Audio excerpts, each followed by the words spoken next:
Six JVR Jamalapuram వారి రత్నాంజలి. మీ అదృష్టాన్ని మార్చుకోవడం ఇప్పుడు కల కాదు, సిక్స్ జేవిఆర్తో సాధ్యం.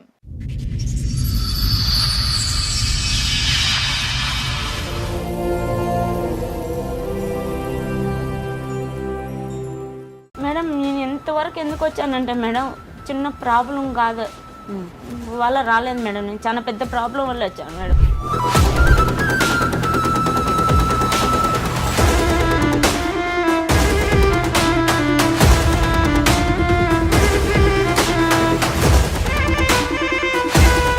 అసలు ఉన్నాయి మేడం రెండు మీ వల్ల తీర్తే. ఒకటి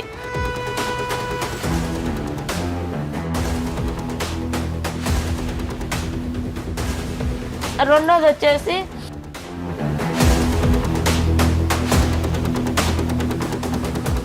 నా పరిస్థితి ఎవరికి రాకూడదు. దాన్ని నన్ను పెళ్లి చేసుకుని ఈ విధంగా మోసం చేసినారు. దాని సరైన ముగ్గురు అన్నదమ్ములు సార్ నా జీవితంతో ఆడుకుంటున్నారు సార్, నా జీవితంతో ఆడుకుంటున్నారు.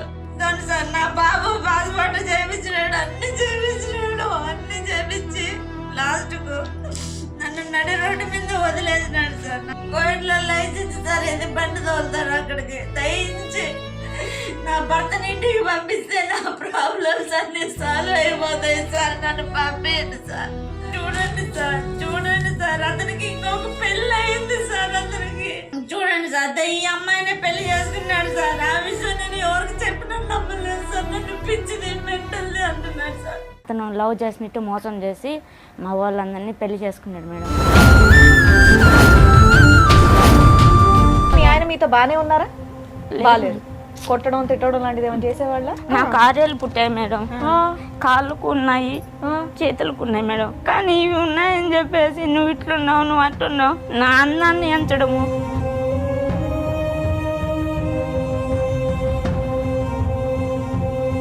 మా పెద్ద బావకు పెళ్ళి అయిపోయి కూడా పిల్లకాయలు లేక నాకే బిడ్డను గడియమని నన్ను అడిగాడు మేడం.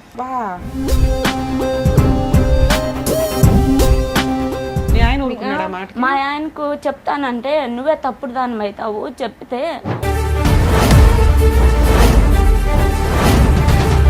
మీ బావ ఎప్పుడైనా బలవంతం చేశాడు? ఇట్లా కప్పేసి బాబు పీక్ మీద కత్తి పెట్టేసి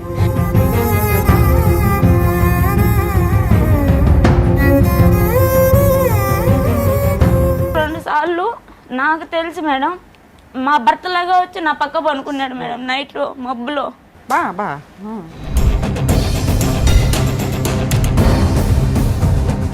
ఆ ఫ్లాట్లో ఉన్నోళ్ళు కూడా భర్తతో సంసారం చేస్తుంది, బావతో కూడా మళ్ళీ ఉంది, ఇద్దరు మొగుళ్ళతో సంసారం చేస్తుంది అని చాలా అసహ్యంగా మాట్లాడుకున్నారు సార్.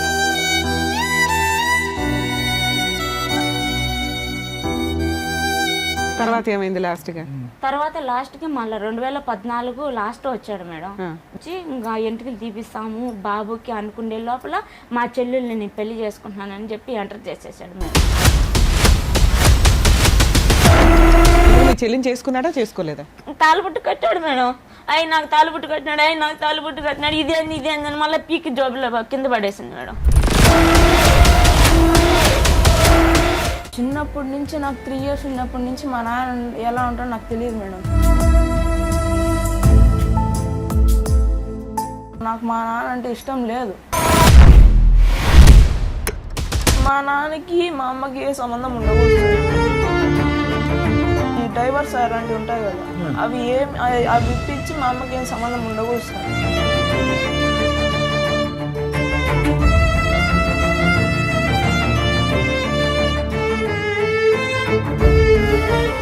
ఈ కార్యక్రమంలో మనతో పాటు ఉన్నారు ప్రముఖ హైకోర్టు అడ్వకేట్ రమ్యాకుల గారు. నమస్తే మేడం. నమస్తే అండి. ప్రముఖ సైకియాట్రిస్ట్ డాక్టర్ కళ్యాణ్ చక్రవర్తి గారు. నమస్తే సార్. నమస్తే మేడం.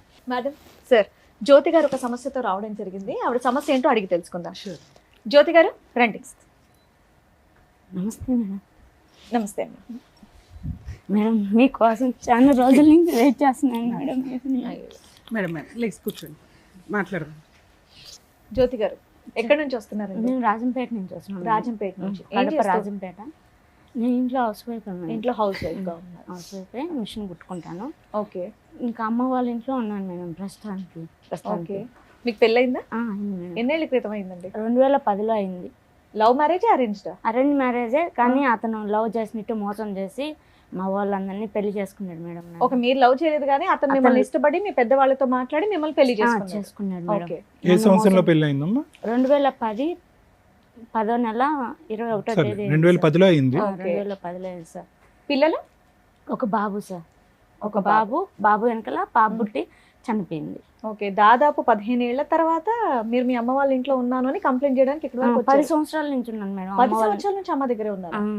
అమ్మ వాళ్ళ ఇంట్లోనే ఉన్నాను మేడం. మీ హస్బెండ్ ఏం చేస్తారు, మీరేం చేస్తారు?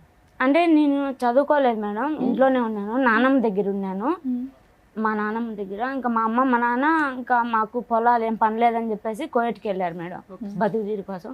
నాకు ఒక చెల్లి ఒక తమ్ముడు ఉన్నారు, వాళ్ళకి చదువు అబ్బింది, నాకు అబ్బలేదు. దానివల్ల ఇంకా కోయట్లో ఉన్నారు. మా బంధువులు చేశారు మేడం నాకు పెళ్ళి. మా బంధువులు అంటే మీ పేరెంట్స్ అక్కడే ఉన్నారు కాబట్టి మీ చుట్టాలు. అంటే ఎవరి దగ్గర ఉండేదానివి నువ్వు? మా నాన్నమ్మ దగ్గర. నాన్నమ్మ దగ్గర బాగా మేము పల్లెలో ఉన్నాం, కానీ బాగా పరువుగానే ఉన్నాను మేడం. కానీ మీరు ఎంతమంది అక్క చెల్లెలు అన్నదమ్ములు ఎంతమంది అమ్మా మీరు? 2 అక్క చెల్లెలు, ఒక అన్న తమ్ముడు సార్. నీకంటే 2 ఉన్నారా? పెద్ద, నెక్స్ట్ తమ్ముడు, లాస్ట్ చెల్లి. రాకూడదని రాలేదమ్మా, లేదంటే రాలేదమ్మా మీ తల్లిదండ్రులు అంత దూరం నుంచి? అంటే కూతురు పెళ్లికి తల్లిదండ్రులు రాకపోవటం ఏంటి? మా నాన్న వచ్చాడు సార్ పెళ్లికి. అమ్మ రాలేని పరిస్థితుల్లో కోయట్ ఇంట్లో ఇరకపోయింది, పెళ్లికి రాలేదు. నాన్న వచ్చారు? నాన్న వచ్చాడు. సో అందరికి ఈ పెళ్లి ఇష్టమే. నీ వయసు ఎంత పెళ్ళైనప్పుడు? నా వయసు అప్పటికి 17 పూర్తయిపోయి 18 ఎంట్రింగ్ సార్ నాది. మీ వాళ్ళకి ఎందుకు ఇష్టం లేదు? మా వాళ్ళకి ఎందుకు ఇష్టం లేదంటే మేడం, వాళ్ళు మంచి వాళ్ళు కాదంట మేడం. ఎవరు కనిపెట్టారు మీ ఇంట్లో? మా నాన్న కనిపెట్టాడు మేడం. మీ నాన్న వచ్చిందే పెళ్లికి కదా నాన్న? పెళ్లికి వచ్చాడు మేడం. కుటుంబం తెలుసా? తెలుసు మేడం. ఫస్ట్ మా అమ్మమ్మ వాళ్ళ ఊళ్ళో చేసుకున్నారంట సార్, వాళ్ళ మేనత్త వాళ్ళు, మా మొగుడు మేనత్త వాళ్ళు చేసుకున్నారంట. చేసుకొని వాళ్ళు ఏదో ప్రాబ్లమ్స్ వల్ల చనిపోయినారంట వాళ్ళు, ఫ్యామిలీ. దానివల్ల వాళ్ళు మంచోళ్ళు కాదు, నువ్వు చేయలేవు మా వద్దు. ఒక్క సంఘటనతోనే కుటుంబం మంచిది కాదని అన్నాడు అతను. మొత్తం ఫ్యామిలీ చనిపోయిందా? ఫ్యామిలీ లేదు, వాళ్ళిద్దరు భార్యాభర్తలు చనిపోయినారు. మా భర్త వాళ్ళ మేనమామ మేనత్త వాళ్ళు చనిపోయినారు సార్. సరే, అర్థమైంది. చనిపోయినారు. దాంతో మా నాన్న వద్దు, వాళ్ళు ఏలుకోరు, వాళ్ళు పెళ్లి చేసుకున్నారు, వాళ్ళు మంచి వాళ్ళు కాదు, వద్దు, నా తల తాకట పెట్టైనా కూడా నేను ఏడనో చాట పెళ్లి చేస్తానన్నాడు సార్. ఈ సంబంధం తీసుకొచ్చింది ఎవరు నీకు? నాకు తీసుకొచ్చింది మా పెద్ద మేనత్త వాళ్ళ ఆడబిడ్డ, వాళ్ళ అన్నదమ్ములు. సంబంధం వచ్చిందని మీ నాన్నకి అమ్మకి ఫోన్ చేసి చెప్పుకుంటారు కదా, అప్పుడే మీ నాన్న అబ్జెక్షన్ పెట్టేయొచ్చు, మా అమ్మాయికి మేము వేరే సంబంధం చూసుకుంటాం. పెట్టాడు మేడం, మరి ఎందుకు చేశారు? పెట్టాడు. కానీ మా అమ్మకి మా నాన్నకు మధ్య గొడవ పెట్టేశారు మేడం వాళ్ళు.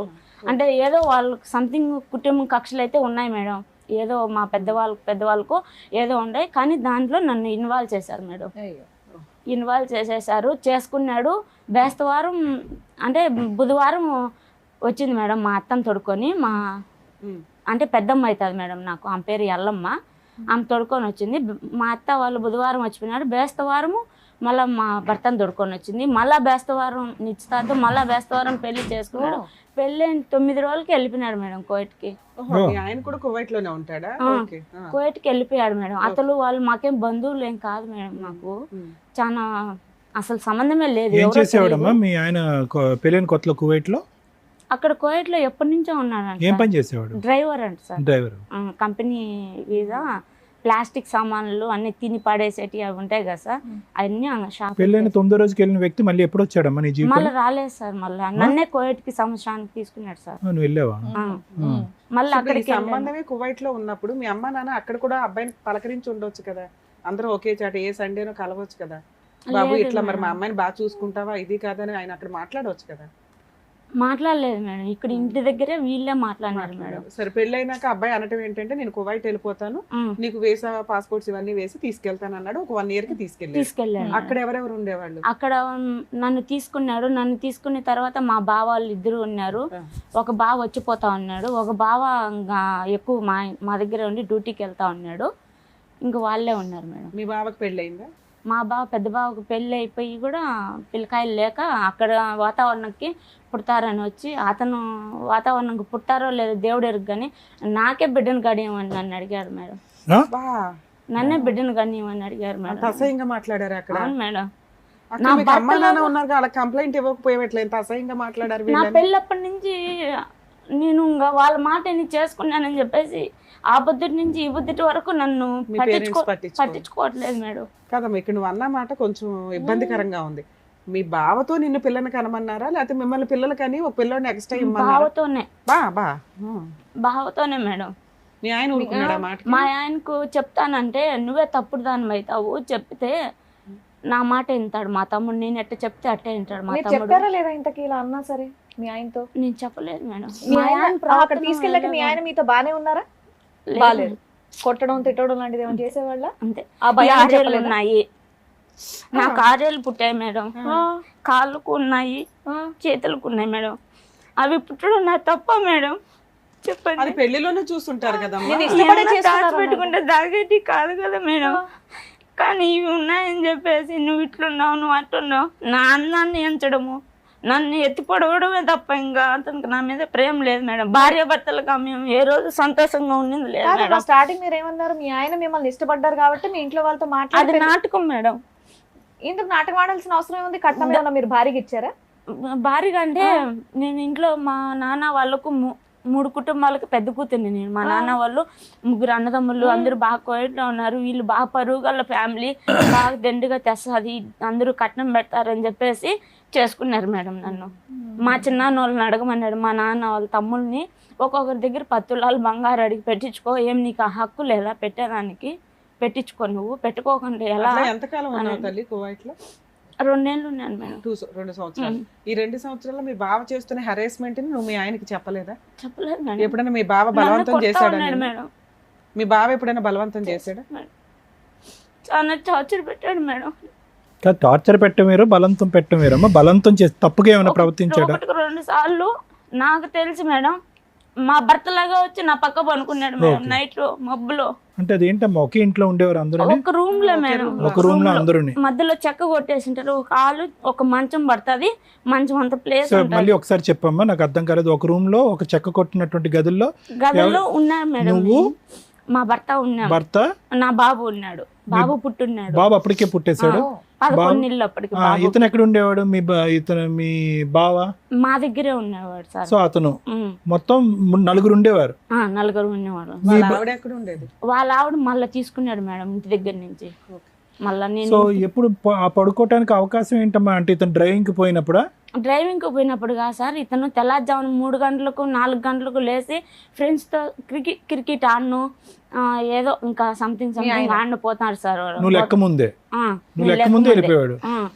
బాబు వచ్చేసి 1-2 వరకు నిద్రపోయేది లేదు సార్. బాబు డబ్బా పాలు బాబుకి, నా పాలు లేదు. సో మీకు కూడా చాలా మత్తు నిద్రలో ఉండేవారు. మత్తు ఇంకా నిద్రపోతే మెలకమే ఉండేది లేదు సార్. బాబుతో నాకు ఇతను వచ్చి పక్కన పడుకునేవాడు. 2 సార్లు పనుకున్నాడు సార్. 2 సార్లు పనుకొని అది కనుక్కొని నేను కొట్టి, ఆ ఫ్లాట్ లో ఉన్న వాళ్ళు కూడా భర్తతో సంసారం చేస్తుంది, బావతో కూడా మళ్ళీ ఉంది, 2 మొగుళ్ళతో సంసారం చేస్తుంది అని చాలా అసహ్యంగా మాట్లాడుకున్నారు సార్. ఆ బిల్డింగ్ లో ఉన్న వాళ్ళు, ఆ బిల్డింగ్ లో ఉన్న వాళ్ళు. ఇంత రూమ్ ఉంటుంది, ఇంత రూమ్ లో 2 ఫ్యామిలీలు. మీ ఆయన బుద్ధి లేదమ్మా? ఇట్లా మా ఆవిడని ఇబ్బంది పెడుతున్నాడు, మా బ్రదర్ని బయటికి పంపించేద్దాం ఎప్పుడు అనుకోలేదా? నేను మా భర్త ముందర ఒకలాగా ఉంటారు మేడం.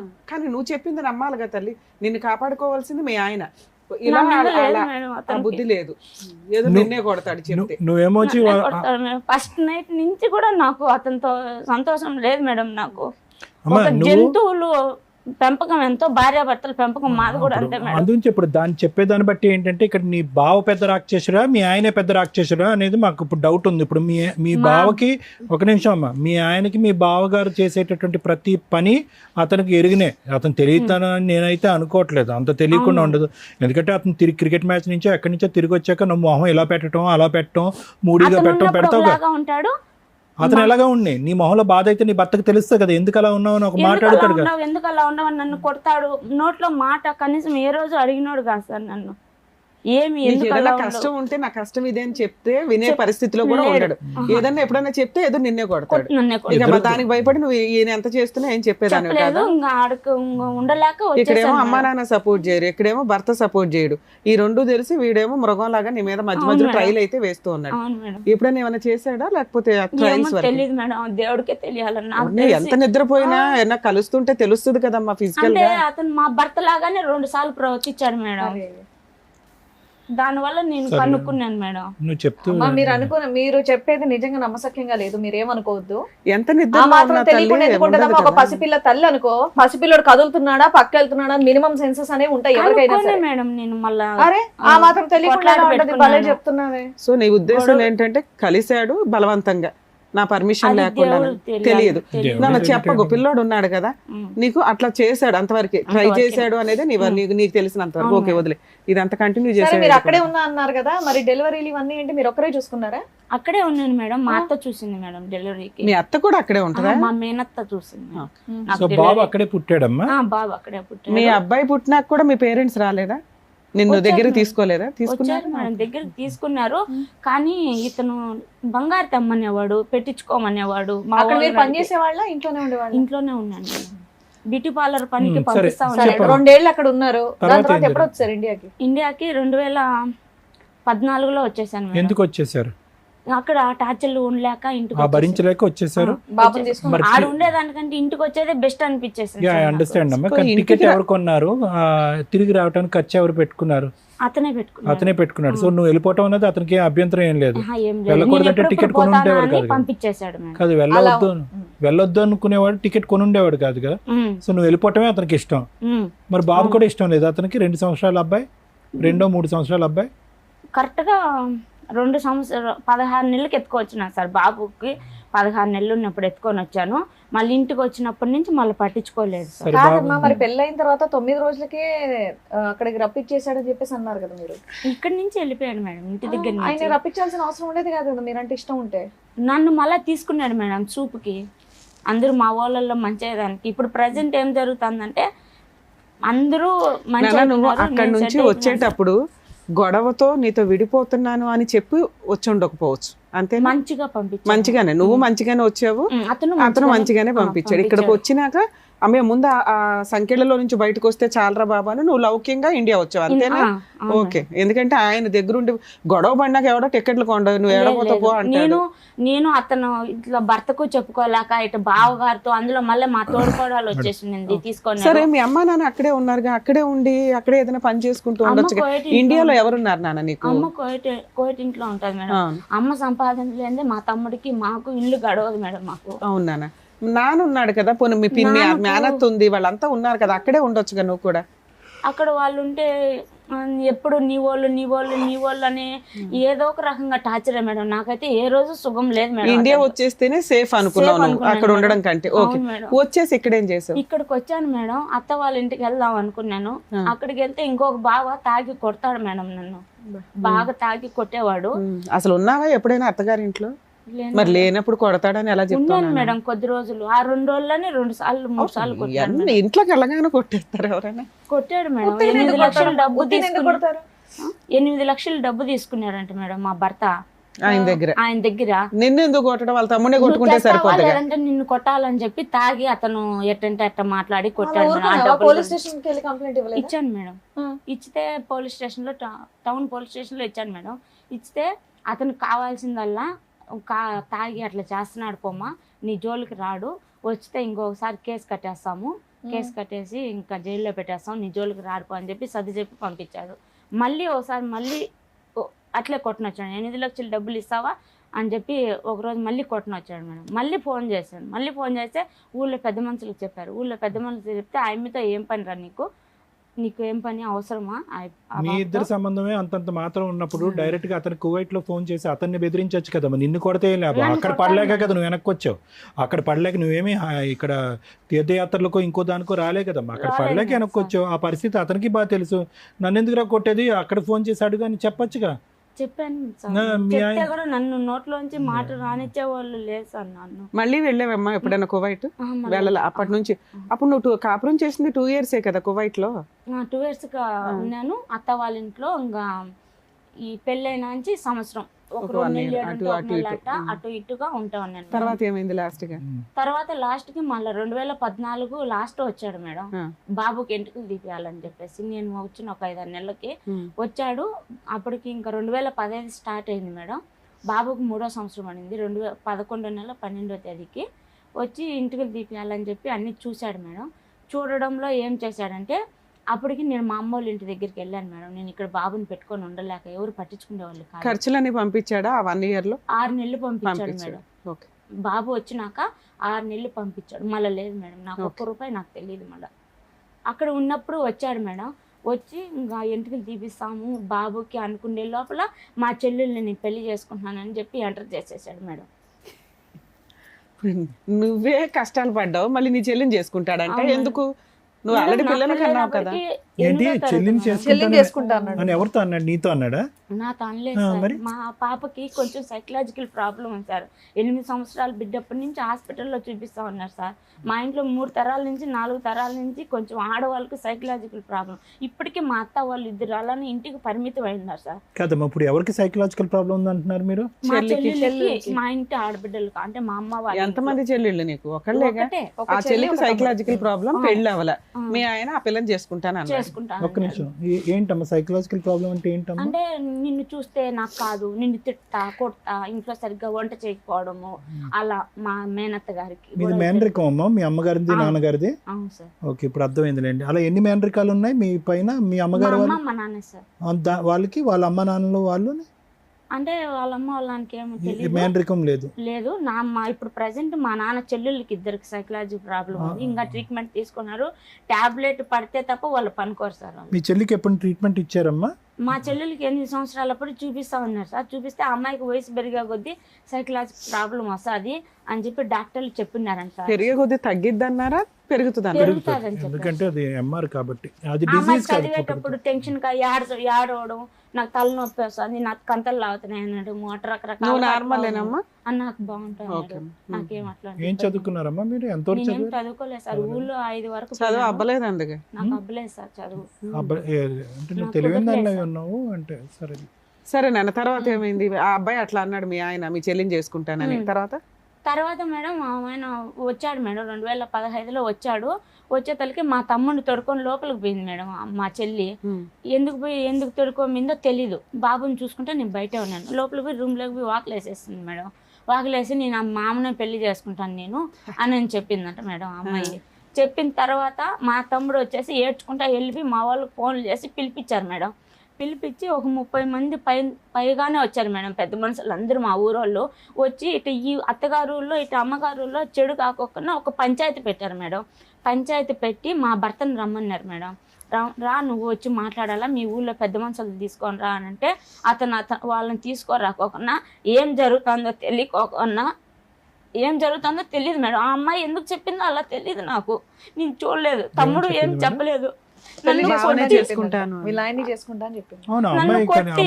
ఇట్లా బయట జరిగి ఇట్లా కప్పేసి మా పెద్దవాళ్ళు నన్ను తోసేశాడు మేడం. నన్ను బాబు పీక్ మీద కత్తి పెట్టేసి ఇప్పుడు ఎంత నెత్తి నోరు బాదుకున్నా కూడా ఎవరు నమ్మడం లేదు మేడం నన్ను. ఏదో ఇంట్లోనే పెద్ద మనుషులు తోసేశాడు. నమ్మకపోవడం ఏంటి? అందరూ చూస్తూ ఉంటారు కదమ్మా. నన్ను ఒక్కదాన్ని పంపించాడు మేడం మా వాళ్ళకి. సరే ఓకే, నమ్మకపోయినా పర్లేదు తల్లి, నువ్వైతే నమ్ముతున్నావుగా. మీ ఆయన ఇలా చేశాడు అనేది నీకైతే తెలుసు. అందుకే ఇంకా అప్పటి నుంచి నువ్వు కలవటం మానేసావా? ఇందుకు మీ చెల్లిని చేసుకున్నాడా చేసుకోలేదా? తాళబుట్టు కట్టాడు మేడం. ఆయన నాకు తాళబుట్టు కట్టినాడు. ఇదే అని మళ్ళీ పీకి జోబులో కింద పడేసింది మేడం. పెద్ద మనుషులు ఏం చేస్తున్నారు? పెద్ద మనుషులు లేరు. చీకట్లో ఈయన ఒక్కడే ఉన్నప్పుడు చేశాడు. వాళ్ళు కలిసి ఉన్నారా? మా అత్త వాళ్ళ ఇంట్లో చేశాడు మేడం. తర్వాత ఏమైంది? ఆ తర్వాత మళ్ళా పెద్ద మనుషులకి నన్ను పంపించాడు. నేను ఒప్పుకున్నా.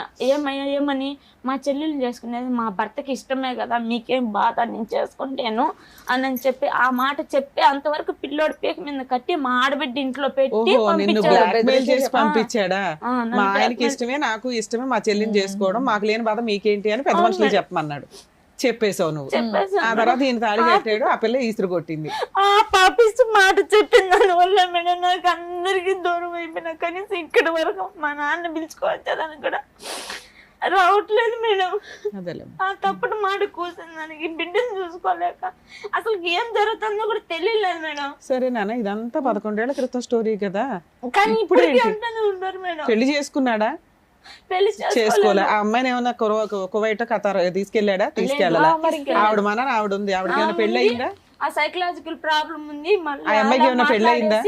మళ్ళా మాట్లాడేసి పెద్ద మనుషులు శోధనం చేసుకొని సుమా మాట్లాడుకొని బెంగళూరుకి హాస్పిటల్లో తీసుకొని పోవాలని చెప్పి తీసుకోపోతా ఉన్నారు మేడం. బెంగళూరుకి మా నాన్న, మా తమ్ముడు, మా బంధువులు అందరూ తీసుకోపోతా ఉంటే చెక్ పోస్ట్ దగ్గరికి కిడ్నాప్ చేసి తడుకోబోతున్నారు ఒక అమ్మాయిని అని చెప్పి ఫోన్ చేసి పట్టించేశాడు మేడం మా ఆయన.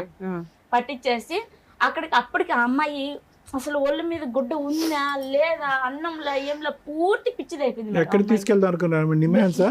బెంగళూరుకి సార్. ఎక్కడ? నిమ్హాన్స్ కా? గవర్నమెంట్ హాస్పిటల్ కా ప్రైవేట్ కా?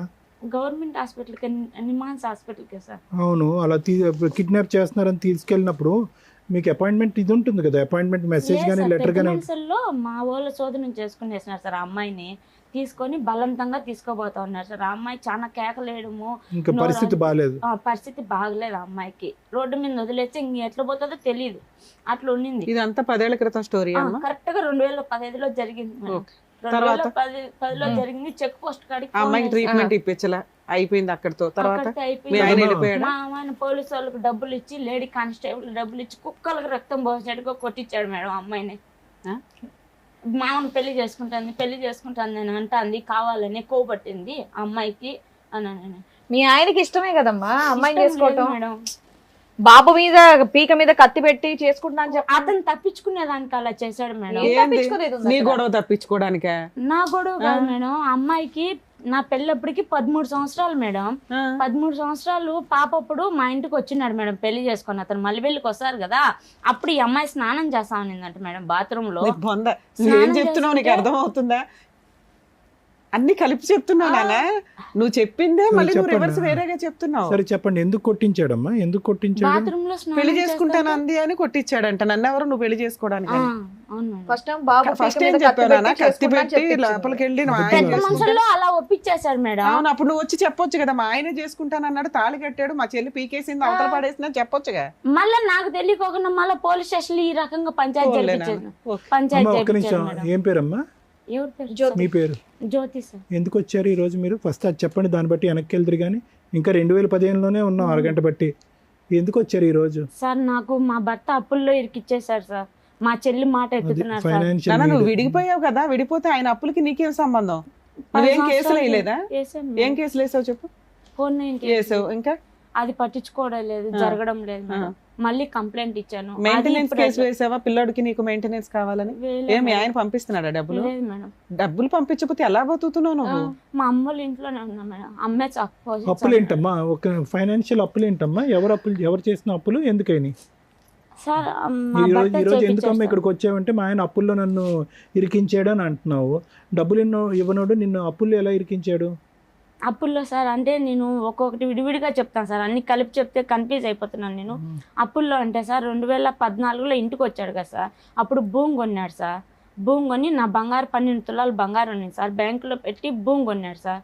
భూమి కొని ఎవరి పేరు మీద పెట్టాడు? అది అతని పేరు మీద కొన్నాడు, మళ్ళీ నా పేరు మీదకి రాపిచ్చాడు సార్ కోయిట్ పెట్టేటప్పుడు. అవి పాస్బుక్లు అవన్నీ తాకట్టు పెట్టించాడు అనమాట. అప్పులు ఎక్కువైపోయినాయని చెప్పేసి తాకట్టు పెట్టించేసి ఈ గొడవలు జరిగినాయి సార్. 2015లో వెళ్ళిపోయినాడు. వెళ్ళిపోయి ఏం జరిగినాయో నాకు తెలియదు సార్. నాకు ఒక మ్యాజిక్ లాగా అన్ని చేసేసాడు సార్ మా భర్త. ఎంత డబ్బులు అప్పు చేసాడమ్మా? తాకట్టు పెట్టి ఎంత తీసుకున్నాడు డబ్బులు? నా బంగారు పెట్టి 1,00,000 రూపాయలు తీసుకున్నాడు. ఒకసాట బ్యాంకులో వచ్చి మళ్ళీ ఇంకోసాట 50,000 తీసుకున్నాడు. తీసుకుని 12 తులాల బంగారు ఒకే చోట పెట్టలేదు సార్, 2 విధాలుగా పెట్టాడు. తీసుకున్నాడు. అవి ఉన్నాయి సార్ నా దగ్గర కూడా. ఎంత అప్పులు ఉన్నాయి? నిన్ను ఎవరు అడుగుతున్నారు? ఆ అప్పులు తెమ్మని కాడ తెచ్చి ఇమ్మని కాడ ఇచ్చాను మేడం. భూమి మీద సంతకాలు పెట్టి తీసుకున్నావా? పెట్టాను మేడం. ఓవరాల్ గా ఎంత అప్పులు ఉన్నాయి నీకు? 10 పైన ఉన్నాయి మేడం. 10 లక్షల దాకా. ఇక్కడికి ఎందుకు వచ్చావు? ఇక్కడికి ఎందుకు వచ్చానంటే మేడం, నాకు అప్పులు ఎక్కడున్నా నన్ను నా బిడ్డను ఎవరు అడగకూడదు, అది క్లోజ్ కావాలి మేడం. నా బాబుని ఇబ్బంది పెడుతున్నాడు, స్కూల్ కాడికి పోయి బాబుని పట్టుకొని కిడ్నాప్ చేసేస్తే ఎవరంటున్నారు? అప్పులు వాళ్ళు సార్. అప్పుడు వాళ్ళ అమ్మ వచ్చి కడతాది, వాళ్ళ అమ్మ నీతో పాటు ఎవరైనా వచ్చారా ఇక్కడ మాట్లాడడానికి? నాతో పాటు. నీ పేరు మీద భూమి ఉందన్నావు కదా ఇప్పుడు, మరి అమ్మేసి కట్టేయచ్చు కదా. అది వేరే వాళ్ళ ఆయకంలో పెట్టేస్తున్నాడు, అన్ని చిక్కులు ఇరికిచ్చేస్తున్నాడు మేడం. అప్పు నెంబర్ 1 అది. అప్పు నెంబర్ 2 ఏంటి? అప్పు నెంబర్ 2 అంటే ఇంకా ఊళ్ళో ఇల్లు స్థలం ఉంది సార్ మా బావ వాళ్ళది. ఊళ్ళో ఇల్లు స్థలం ఉంటే 4 అన్నదమ్ముళ్ళు, మా భాగం మా మధ్య. అక్కర్లేదమ్మా. నెంబర్ 2 అప్పు ఏంటో చెప్పండి. అప్పులు తీర్చే వేదిక కాదు ఇది, అర్థమైందా? మీరు ఇక్కడ అప్పులు తీర్చరు. నాకే బోల్డెన్ అప్పులు ఉన్నాయి. అవన్నీ కాదు, ఇక్కడ అప్పులు తీరుస్తారని కాదు. నీ భర్తతో నీకేమన్నా సమస్య ఉందా? ఫైనాన్షియల్ ఆస్పెక్ట్ ఇక్కడ ఏమీ చేయమమ్మా. ఆ ఆశతో, ఆ కోరికతో, ఆలోచనతో వచ్చుంటే కనుక వచ్చిన దారినే మీరు వెళ్ళొచ్చు. అలా అయితే కొన్ని లక్షల మంది వస్తారు. నాకు 10 లక్షల అప్పు ఉంది, 20 లక్షల అప్పు ఉంది, పద్మవ్యూహంలో లెక్క తీరుస్తారంటే అని వస్తారు. దాని గురించి కాదు. నీ భర్త దగ్గర నుంచి నీకేమన్నా అన్యాయం ఉందా? మీ కుటుంబ సభ్యుల దగ్గర నుంచి మేము ఏమన్నా అన్యాయం ఉందా? అప్పు ఎలా తీర్చాలన్నది మీరు బయటకు వెళ్ళి లెక్క తేల్చుకోండి. ఆ లెక్కలు ఇక్కడ చెప్పకండి. కానీ నాన్న, నీకు ఇంత అన్యాయం జరిగితే నువ్వు న్యాయం కోసం వేయాల్సిన కేసులు ఎందుకు వేయలేదు ఇప్పటిదాకా?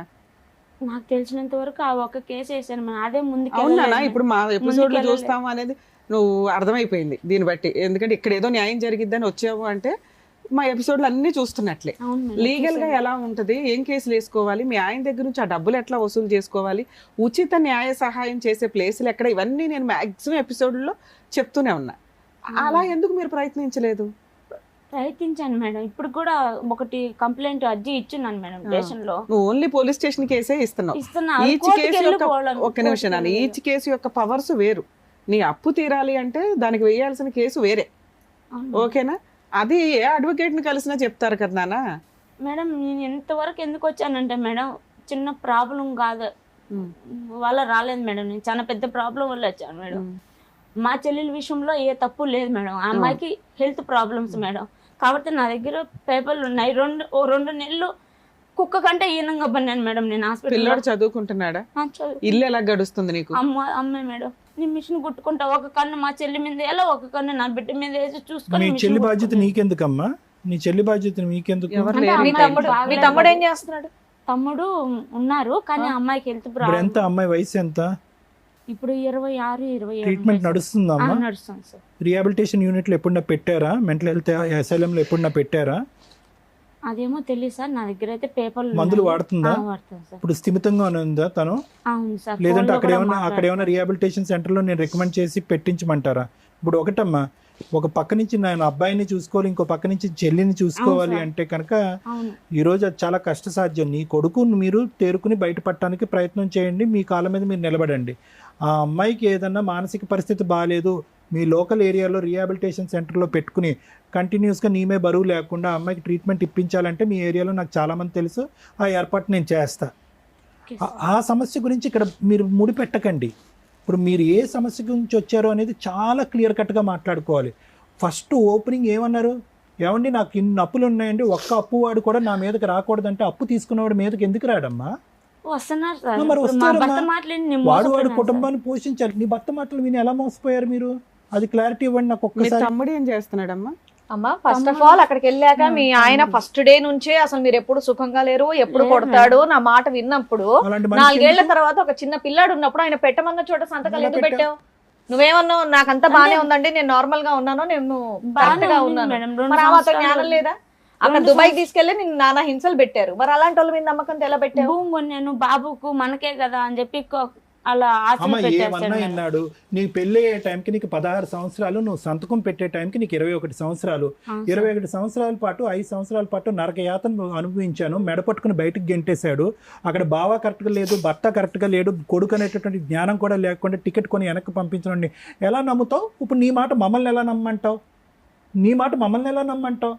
కొడుకు గురించే అని అన్నావు. పోనీ అది ఒక ఎత్తు. రెండోది, మూడోది, నాలుగోది, 4 అప్పులు చెప్తున్నావు నువ్వు. 4 భారీ స్థాయి అప్పులు, 10 లక్షలు. అప్పు ఇచ్చినోడు నా మీదకి రాకూడదండి, వాడికి మీరు ఏమైనా వార్నింగ్ అంటే మేము అలా చేయవమ్మా. అప్పు ఇచ్చినోడు వాడు కడుపుమంట, వాడు చెప్పడా? వాడు బాధపడ్డా? చెప్తారు. ఫైనల్గా సంతకాలు పెట్టి ఎవరు మీడియేషన్ ద్వారా అప్పులు చేయబడినాయి? నేను ఎవరు బలవంతం చేసి ఎవరు అప్పులు తీసుకోలే కదా. ప్రతి చోట నీ సంతకం ఉండుంటుంది, ప్రతి చోట నువ్వు పెట్టినటువంటి తాకట్టు ఉంటుంది. అదే సార్ నేను చేసిన తప్పు. పెళ్ళైన తర్వాత ఇదేంటి తప్పునంటే దుబాయ్ ఒకసారి చేయొచ్చు, 2 సార్లు చేయొచ్చు అమ్మా. జీవితాల్ని పనంగా పెట్టి పిల్లోడి యొక్క భవిష్యత్తు పనం పెట్టి నరకం చూపెట్టేటువంటి రాక్షసులకి పదే అప్పులు సంతకాలు పెట్టి ఎవరు? నాన్న 2 క్వశ్చన్లు. 10 ఏళ్ళు అయింది నువ్వు అప్పు చేసి, అప్పులో ఊరుకున్నారా ఇప్పటిదాకా? బాండ్ రాపించుకుంటా ఉన్నారు మేడం. ప్రతిసారి బాండ్లో ఇప్పటికి ఎంత కట్టరా? 3 సార్లు రాపించాను మేడం. ఒక్కొక్కళ్ళు. నీ దగ్గర ఏమున్నాయని? అంటే నేనేం సొంతంగా తేలేదు మేడం. She's a మా భర్త mediation. చెప్పితే ఇచ్చారు కదా కాబట్టి మధ్యవర్తిత్వం నన్ను బలవంతం చేసి. పెట్టలేదు మేడం. అతని దగ్గర నుంచి ఆ రాబట్టుకోవాలంటే 8 లక్షల స్టోరీ ఉంది కదా మేడం. సైన్లు కావాలి కదా మేడం, అదే టైం ఇప్పుడు. ఉండాలి కదా వాళ్ళకు, డబ్బులు తీసుకోవాలంటే అట్లా రాపించుకుంటున్నారు. ఇప్పుడు అతను ఏం చేశాడంటే చచ్చిపోయినాడా బతికున్నాడా అనేది అడ్రస్ లేకుండా కోవిట్లో ఉండిపోయినాడు. కోవట్లో మీ అమ్మ వాళ్ళ నాన్న వాళ్ళు ఎతికితే దొరకరా? దొరకలేదు మేడం, మాకు టచ్ సరే. లేదు మేడం. మీ తమ్ముడు ఏం చేస్తున్నాడు ఇప్పటికి? తమ్ముడు పెళ్ళయింది, 2 పాపలు. ఆయన బాగానే ఉన్నాడు, ఆయన కుటుంబం ఆయన ఉన్నాడు మేడం. ఇంట్లో మీకేం ఖర్చులకు గానీ ఏమి ఇవ్వడు, అమ్మ చూసుకుంటాది, ఇస్తాడు. అక్కడ నుంచి మీ అమ్మాయి చూసుకుంటుంది, నువ్వు మిషన్ కుట్టుకుంటున్నావు. పిల్లాడు చదువుతున్నాడా? చదువుకుంటున్నాడు. గవర్నమెంట్ స్కూల్లోనా ప్రైవేట్ స్కూల్? గవర్నమెంట్ స్కూల్లో వేసినాను, కానీ మా భర్త ఎవరినంటే వాళ్ళు పంపిస్తున్నాడు, నా బిడ్డను తీసుకోరప్పని. పోనీ పంపించేస్తే అక్కడ బాగుంటాడు, నీకు అడ్రస్ కూడా దొరికిద్దిగా. పిల్లోడు అక్కడ ఉన్నాడు అనుకో, అప్పులోళ్ళు అక్కడ చూపించవచ్చు కదా, నువ్వు అక్కడ ఉన్నాడు రప్పించుకోండి అని. కానీ ఏ రోజు బాబుని మన బిడ్డ అని వాళ్ళు ఏ రోజు చూడలేదు మేడం. అన్న నువ్వు ఇక్కడ కూర్చున్న దగ్గర నుంచి ఒకే వర్షన్ని 2 రకాలుగా మాట్లాడుతున్నావు.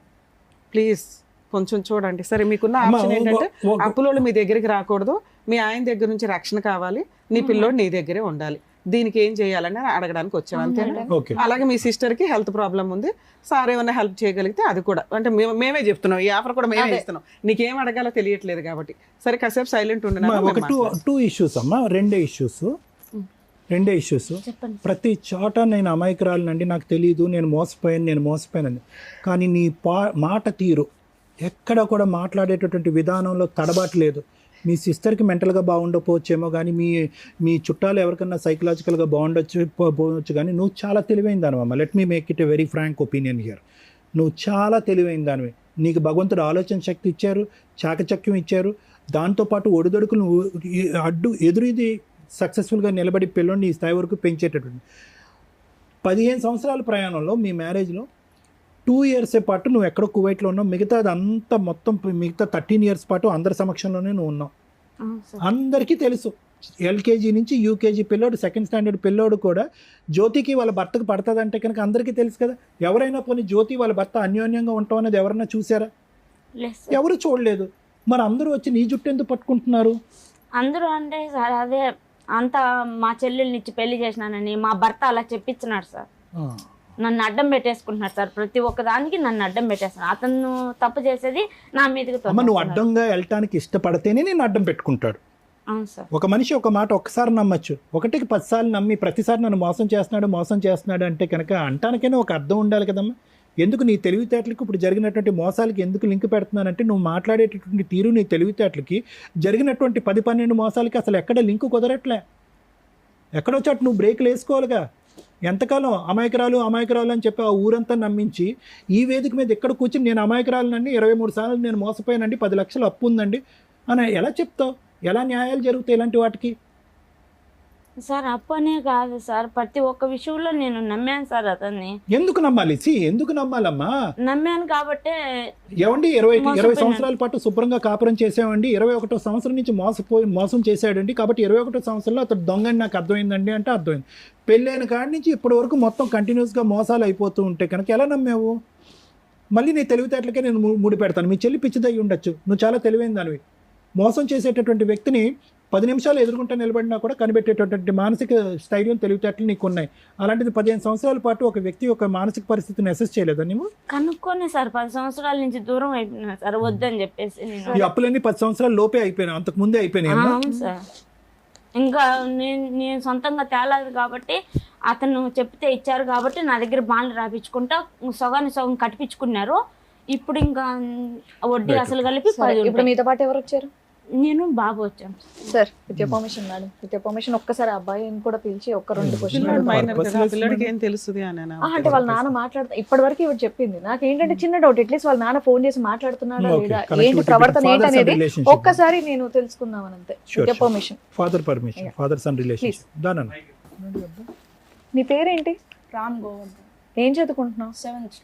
7th standard. ఇప్పటి వరకు మీ మమ్మీ చెప్పిందంతా అక్కడ కూర్చొని విన్నావు. నువ్వేమన్నా చెప్పాలనుకుంటున్నావా?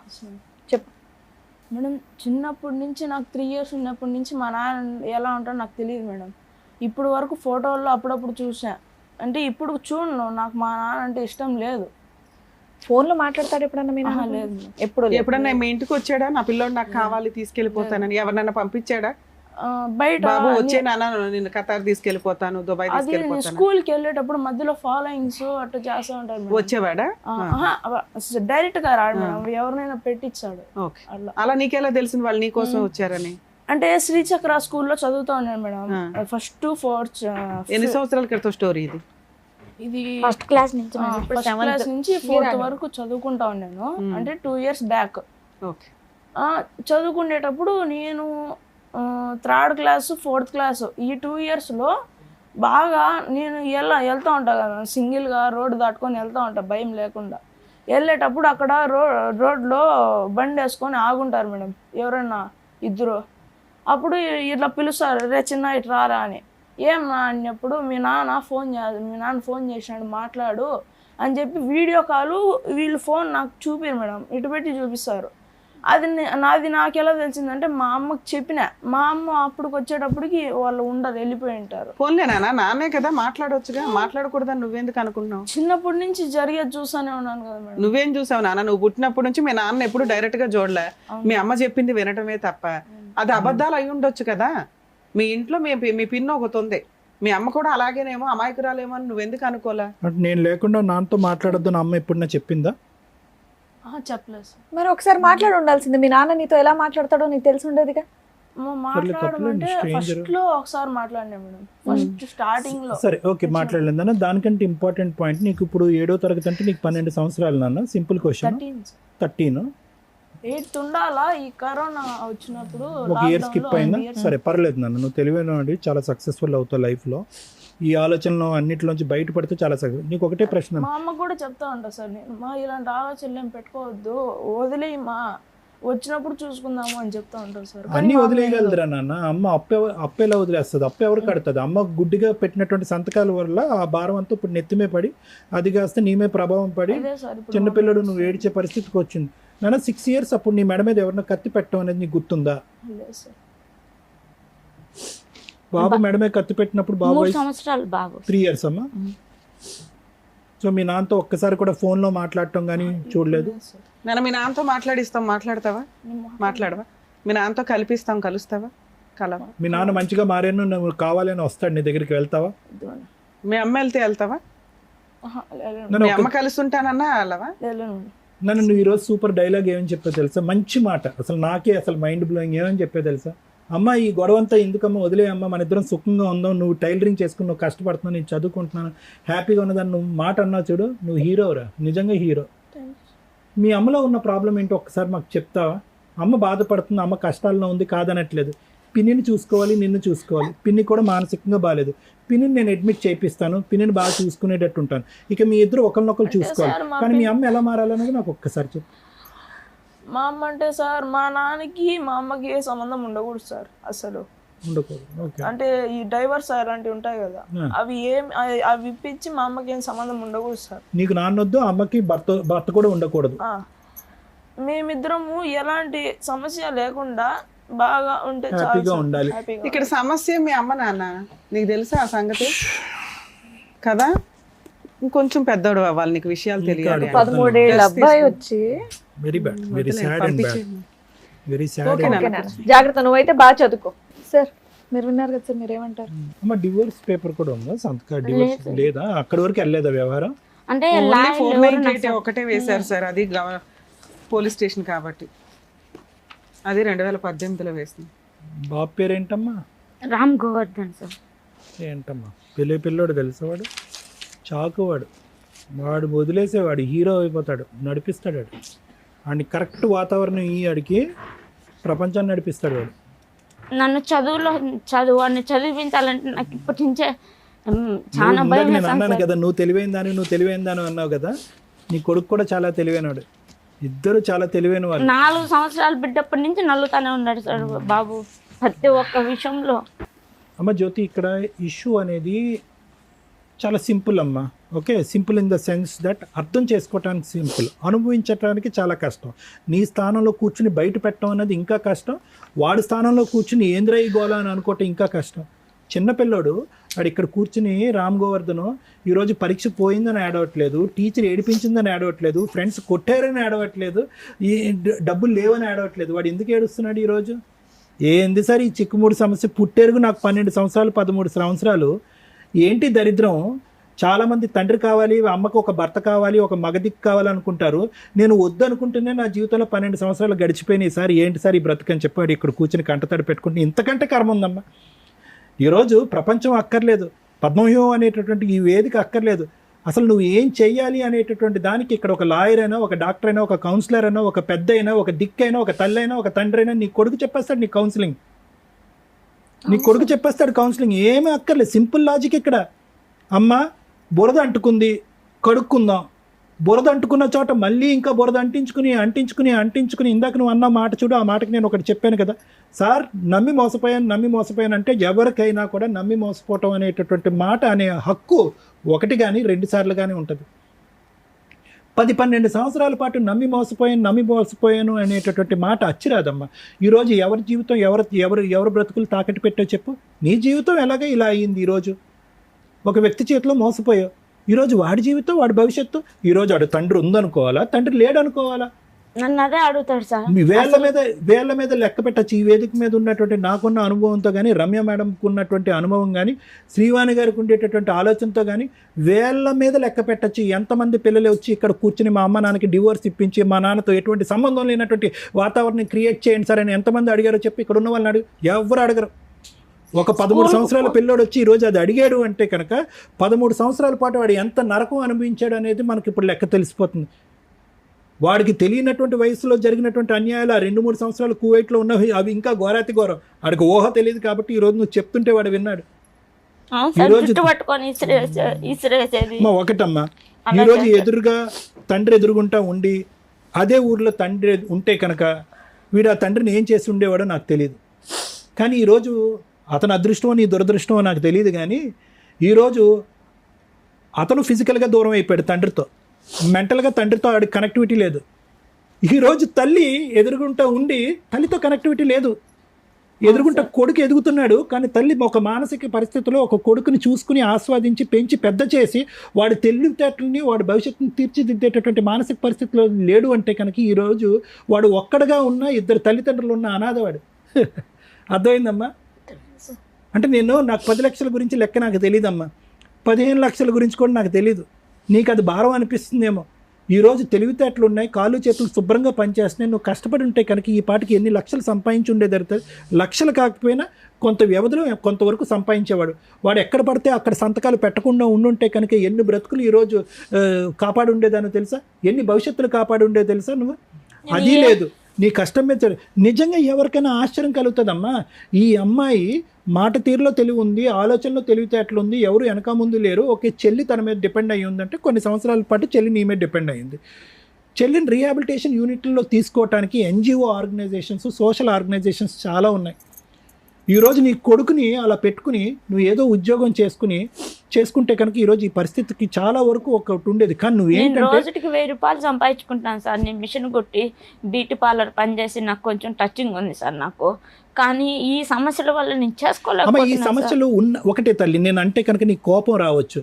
సమస్యలు ఉన్నాయిరా బాబు డాక్టరు అంటే కనుక లేవని నువ్వు అంటావేంట్రా బాబు అని నీకు అనిపించచ్చేమో, కానీ నా మాట కూడా 1 నిమిషం అంది. నీ 80 to 90% నీ ఎనర్జీ, నీ మానసిక పరమైనటువంటి ఎనర్జీ అంతా కూడా ఒక వ్యక్తి గురించి తాకట్టు పెట్టాను. ఆ వ్యక్తి మరి అంతే అంటారమ్మా. మెంటల్ కానీ మెంటల్ ఇది. అదేం మెంటలో నేను చెప్తా. మీ సిస్టర్కి ఒక సైకలాజికల్ ప్రాబ్లం ఉంది, దానికి బెంగళూరు ఎక్కడెక్కడికో వెళ్ళి ట్రీట్మెంట్ చేశారు. ఇది కూడా ఒక విధమైనటువంటి సైకలాజికల్ ప్రాబ్లమే. ఎటువంటి సైకలాజికల్ ప్రాబ్లం అంటే ఊరు వాడ జనము కొడుకు అందరూ కూడా మొత్తుకుని ఈ దరిద్రాన్ని ఇక్కడితో వదిలేసేయమ్మా, నీ కాయ కష్టం చేసి నువ్వు బతుకు, రూపాయి అప్పు తీర్చుకో, ఆ దరిద్రుని అలా వదిలేసేయి. వాడు ఎక్కడో కువైట్లో ఉన్నాడు, ఇక్కడున్న వాడినే ఉద్ధరించలేకపోతున్నారు, ఎక్కడో కువైట్లో ఉన్న వాళ్ళని నువ్వెలా ఉద్ధరిస్తావు? నీ వయసు హరించిపోతుంది, నీ ఆలోచన హరించిపోతుంది, కొడుకు భవిష్యత్తు హరించిపోతుంది అనేటటువంటి ఆలోచన 10 మంది చెప్పినా రానటువంటి ఒక వ్యక్తిని నలుగురు ఏమంటారమ్మా? మెంటల్ అనరా? ఇక్కడ నేను చెప్పేది ఒకటి సింపుల్ లాజిక్ అమ్మా.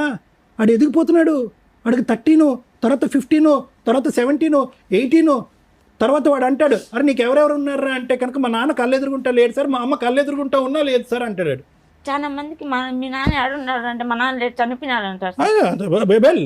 చనిపోవడం నన్ను చూసి ఎందుకు మీ కొడుకు అలా చెప్తున్నాడంటే వాడు అలా చెప్తున్నాడు ఎందుకంటే మా భర్త అలా ప్రాబ్లం. అమ్మా నాన్న లేడు అనేది మా అమ్మ మా నాన్న యొక్క ఉచ్చులో పడి మా నాన్నే కావాలి అనే ఆలోచనతో, లేదంటే మా నాన్న వచ్చి అప్పు తీర్చాలనేటటువంటి ఆలోచనతో ఒక పిచ్చితనంతో ఎక్కడ పడితే అక్కడ సంతకాలు పెట్టి మా నాన్న దూరంగా ఉండి చచ్చిపోయాడు, మా అమ్మ కళ్ళెదురుగుంటా ఉండి కూడా నాకు ఉన్నట్టు అనిపించలేదు అనే మాట కూడా అంటాడు. చూడండి వాడు పెద్దయ్యాక మా అమ్మ ఎప్పుడూ ఒక లోకంలో ఉండేదండి, ఒక పరిజ్ఞానంలో ఉండేదండి అనేటటువంటి మాట వాడి దగ్గర నుంచి వస్తుంది. ఈరోజు నన్ను ఇంకో గంట మాట్లాడమన్నా నేను నీ గురించి మాట్లాడినమ్మా, నేను గోవర్ధన్ గురించే మాట్లాడతా. ఇంకో గంట సేపు మాట్లాడమన్నా ఎందుకంటే నీ భవిష్యత్తుని నువ్వు ఇలా అగ్గిపుల్ల గీసుకుని నువ్వు అంటించుకున్నావు. వాడి భవిష్యత్తు ఎవరు అగ్గిపుల్ల గీశారు ఇక్కడ? ఒక చిన్న పిల్లోడు ఇక్కడ కూర్చుని 13 సంవత్సరాల పిల్లోడు ఈరోజు కూర్చుని ఎవరో చనిపోయినట్టునో, ఒక గొప్ప ఎగ్జామ్లో ఫెయిల్ అయిపోయినట్టునో, భవిష్యత్తు అంతా సర్వనాశనం అయిపోయినట్టునో, లేదంటే సునామీ వచ్చినట్టుగానో వాడు ఏడుస్తున్నాడు ఈరోజు. ఏం కర్మ వాడికి? వెళ్ళిపోదాం పామ్మ, నువ్వు ఎక్కడికన్నా ఉంటాడు సార్. నన్ను ఎక్కడికి వెళ్ళిపోతారమ్మా?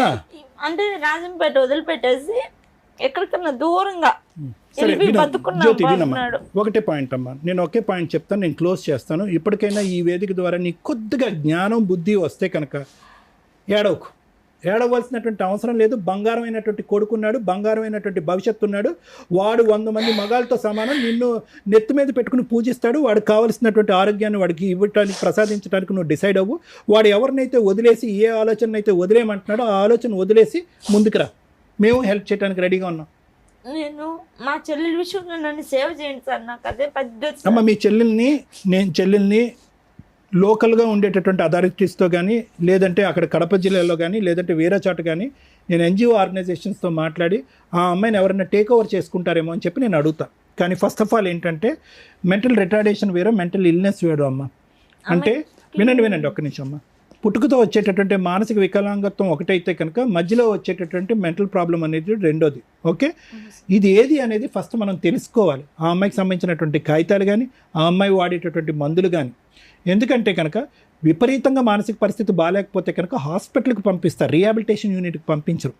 ఎందుకంటే రీహాబిలిటేషన్ యూనిట్లో అందరూ కూడా రికవర్ అయినటువంటి వాళ్ళు, ఎటు పోలేనటువంటి వాళ్ళు రీహాబిలిటేషన్ యూనిట్లో ఉంటారు. ఈ అమ్మాయి వెళ్ళి అక్కడ ఇంకో విధంగా ప్రవర్తిస్తే కనుక వాళ్ళందరూ డిస్టర్బ్ అవుతారు. కాబట్టి ఫస్ట్ ఈ అమ్మాయి యొక్క పరిస్థితి ఏంటి అన్నది మనం తెలుసుకోవాలి. అప్పుడు దాన్ని బట్టి ఎలిజిబిలిటీ ఉండాలి. ఎలిజిబిలిటీ ఉంటే కనుక ఖచ్చితంగా మనం అక్కడ పెట్టి ఆ అమ్మాయికి అయితే, ఆ అమ్మాయి భారం అయితే నేను ఎత్తుమే లేకుండా అయితే కనుక చేయగలం అమ్మ. ఇది నెంబర్ 1. అదే సార్ నాకు నెంబర్ 1. నెంబర్ 2 ఏంటంటే నాకేమనిపిస్తుంది అంటే జ్యోతి, ఇప్పుడు వరకు నువ్వు చేసినటువంటిది ఒక చీకటి పోరాటం. ఆ పోరాటం కాదంటలేదు, నీ కన్నీళ్ళని చూస్తుంటే మా అందరికీ బాధగా ఉంది.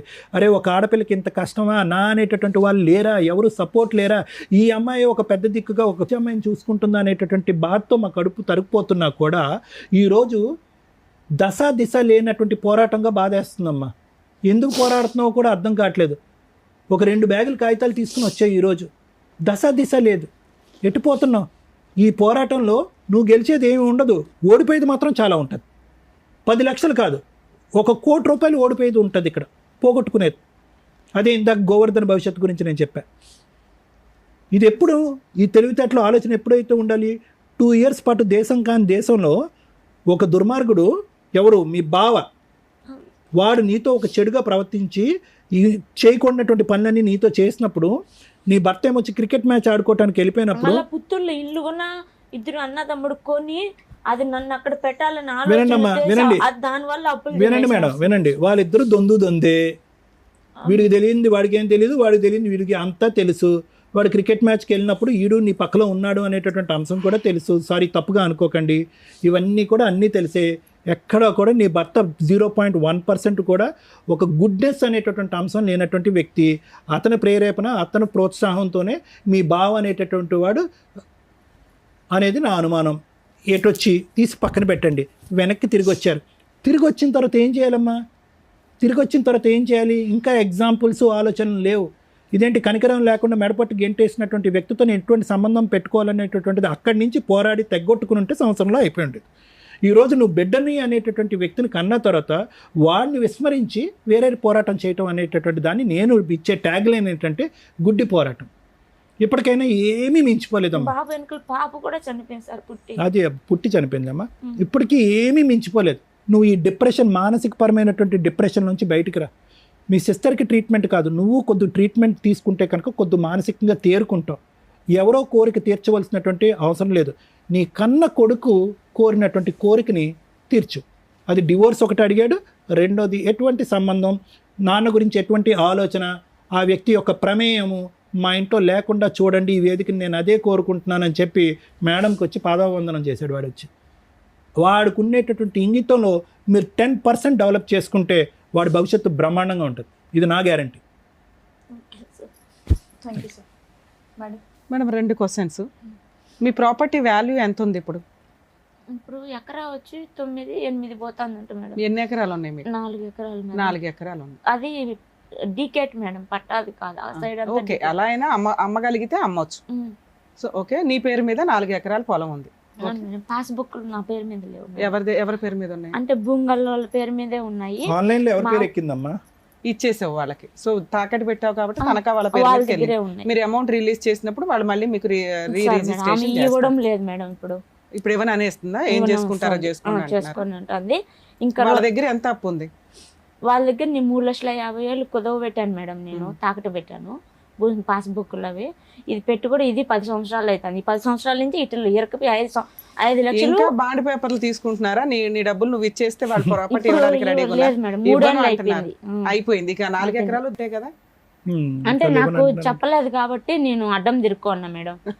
అంటే పొజిషన్ లో నువ్వు లేవు. వాళ్ళే చేసుకుంటున్నారు, వాళ్ళే కౌలు చేసుకుంటున్నారు. ఏదో చేయలేదు, ఖాళీగా ఉందా? ఖాళీగానే ఉంది. నువ్వు టైం అయిపోతుంది కదా బాండుకు, రాపిచ్చిన బాండుకు నువ్వు ముందు చెప్పాలి కదా ఒక మాట. నాకు చెప్పుకోకుండా ఇప్పుడు అయిపోయింది నేను అమ్మేస్తున్నానంటే అది ఎలా అవుతుంది అని చెప్పి నేను అడ్డం మాట్లాడినాను మేడం. బీడ్ భూమి అమ్మా, సారీ మేడం, బీడా ఏం డీకేటి బీడ్ ఉంది. అదే బోర్ వేసుకోవాలి, బోర్ వేసుకొని సాగుబడి. సాగులో ప్రస్తుతానికి అయితే సాగులేదు.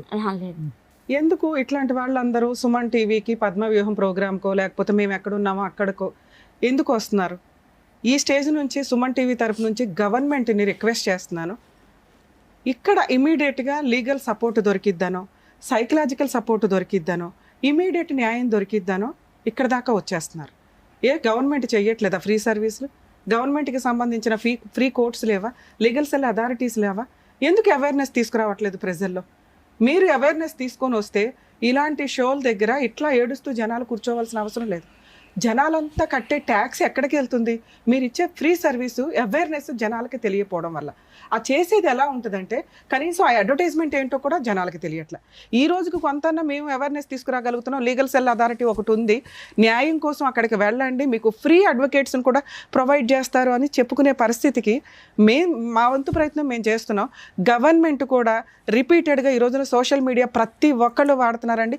సగం జీవితం సోషల్ మీడియాలోనే ఉంది ప్రతి ఒక్కళ్ళకి. ఫోన్ లేకుండా మనిషి బతకట్లా.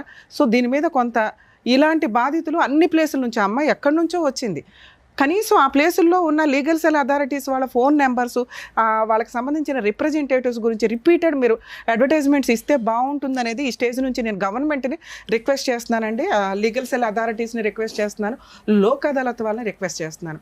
మీరు తలుచుకుంటే ఈ అవేర్నెస్ ఇట్లాంటి ప్రోగ్రామ్స్ మేము చేయాల్సిన అవసరం రాకుండా చేయొచ్చు. ఇది కొంచెం దృష్టిలో పెట్టుకుంటారని.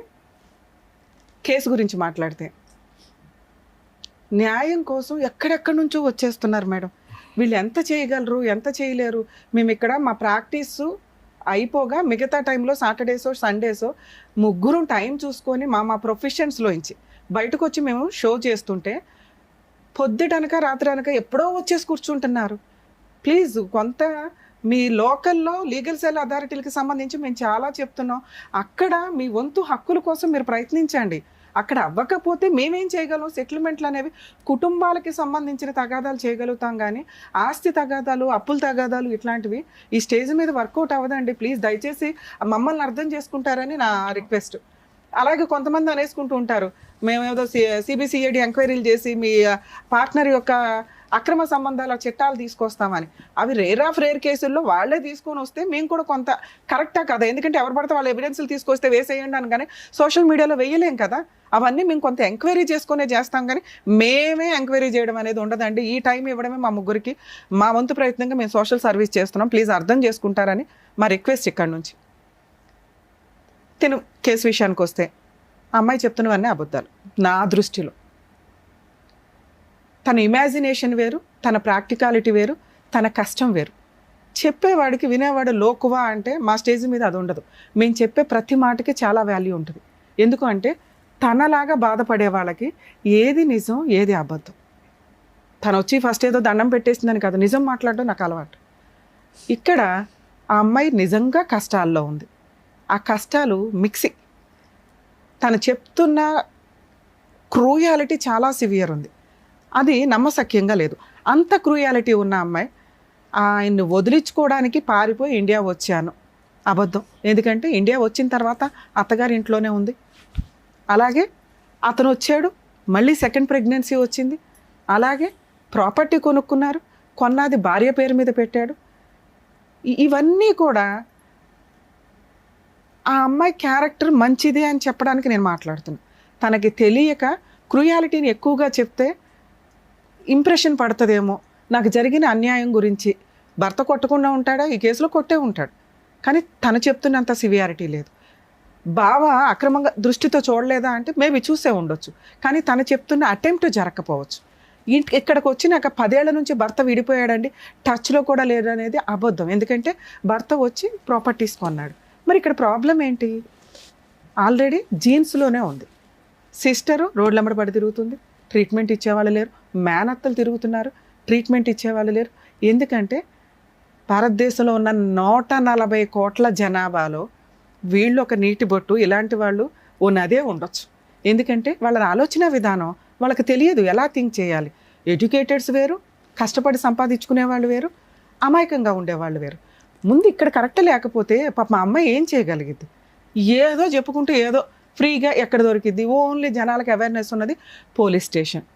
పోలీస్ స్టేషన్కి ఈ అమ్మాయి ఇలా వెళ్ళి చెప్తే ఏ పోలీసులన్నా ఓపిక్గా తీసుకుంటారా? ఎందుకంటే చాలా కేసుల్లో వీళ్ళది ఒక కేసు. తనకి ఎక్కడ న్యాయం జరగల. ఏంటి అంటే తన ఆలోచనలో తనకున్న కష్టం, ఆ కష్టాన్ని పిల్లోడికి నూరు పోసేసింది. వాడి ఊహ తెలిసిన దగ్గర నుంచి అమ్మ చెప్తుందే విన్నాడు. కర్మ. ఇలాంటి జీవితాలు కొన్ని 100 కోట్ల ఫ్యామిలీస్ ఉండుంటాయి. ప్లీజ్, ఇది రిక్వెస్ట్ అండి. ట్రీట్మెంట్ జ్వరం వస్తే ఏ రకంగా మెడికల్గా వెళ్తామో, వేరే కంట్రీస్లో జస్ట్ డిప్రెషన్ వచ్చినా ఇమ్మీడియట్గా సైకియాట్రిస్టుల దగ్గరకో సైకాలజీ కౌన్సిలింగ్లకో వెళ్తూ ఉంటారు. మనకేంటంటే దాన్ని పిచ్చి అనుకొని భయపడుతూ ఉంటాం. నో, ఇప్పుడున్న ప్రాబ్లమ్స్కి ఒకరికొకరికి షేర్ చేసుకోవడానికి లేరు. ఇక్కడ ఈ పిల్ల మేజర్ ప్రాబ్లం అదే. తన కష్టాన్ని షేర్ చేసుకోవడానికి సిస్టర్ కూడా కాన్షియస్లో లేదు. మరి ఎవరికి చెప్పుకోవాలి? ఈ అమ్మాయి ఎవరికైనా చెప్తే నస. మీరే ఒక 1 అవర్ వినడానికి ఇంత అయ్యి ఉంటారు, మేము 3 అవర్స్ నుంచి వింటున్నాం. ఎందుకంటే మాకు ఓపిక ఎక్కువ. ఇలాంటివి వచ్చినప్పుడు కనీసం ఫ్రెండ్స్ ఉంటే ఆ అమ్మాయికి ఫైనాన్షియల్ సపోర్ట్ కూడా అవసరంలా. Free legal. ఆ అమ్మాయికి ఉన్న ఈరోజు కష్టం లీగాలిటీయే. ఎందుకంటే ఆవిడ బ్రెయిన్తో ఆవిడ బతికేస్తుంది, వాళ్ళ చెల్లిని చూసుకుంటుంది, అమ్మ ఉన్నంతలో ఏదో ఫైనాన్షియల్గా సపోర్ట్ చేస్తుంది, తమ్ముడు కూడా సపోర్ట్ చేస్తున్నాడు, నాన్న అంతే కదా, ఉన్నంతలో అవి నడుస్తున్నాయి. ఈ ఎఫెక్ట్ ఎవరి మీద పడిందంటే తన మీద, పిల్లోడి మీద ఎక్కువ పడింది. పిల్లోడు ఒక టాయ్ లాగా తయారైపోయాడు. ఇక ఈ పాపం ఎవరు వేసుకుంటారంటే పరిస్థితుల ప్రభావం. ఒక అమ్మాయిని పెళ్లి చేసుకొని ఆ అమ్మాయి నచ్చలేదు అంటే మీ ఆయన ఈరోజు వరకు డైవర్స్ కేసు వేయలే. నిన్ను వదిలించుకోవాలంటే 1 నిమిషం పని. ఆయన వేరే కంట్రీలో డైవర్స్ వేయలే. ఇక్కడ నీతో 498 కేసు వేసి వచ్చినాక సెటిల్మెంట్ కావాలని అడగల.